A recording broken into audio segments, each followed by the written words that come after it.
कधी-कधी तू बाहेरच्या जगाशी लढतोस, पण खरी लढाई तुझ्या स्वतःच्या मनात सुरू असते. नकारात्मक विचार, भीती, असुरक्षितता हे सगळं तुला कमकुवत बनवतं.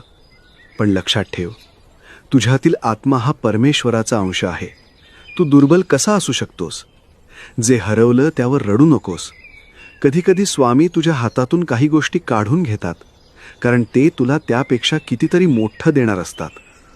शांत बस, डोळे मिट आणि मनात नाम जपू लाग. तुला जाणवेल तुझ्या श्वासातच स्वामी आहेत. तुझ्या प्रत्येक धडधडीत त्यांचं संरक्षण आहे. अडचण आली की घाबरू नकोस. अरे, संकट म्हणजे माझी परीक्षा नाही, तर तुझी तयारी आहे. आणि ज्याच्यावर माझी कृपा आहे त्याला कोणीही थांबवू शकत नाही. विश्वास इतका ठाम ठेव की परिस्थितीही तुला वाकून नमस्कार करेल. श्री स्वामी समर्थ. जर हा संदेश तुमच्या मनाला भिडला असेल तर आत्ताच कमेंटमध्ये स्वामी माझ्या पाठीशी आहेत असे लिहा. हा व्हिडिओ लाईक करा आणि प्रत्येक भक्तांपर्यंत शेअर करा. तुमच्या एका शेअरने कोणाचं आयुष्य बदलू शकते.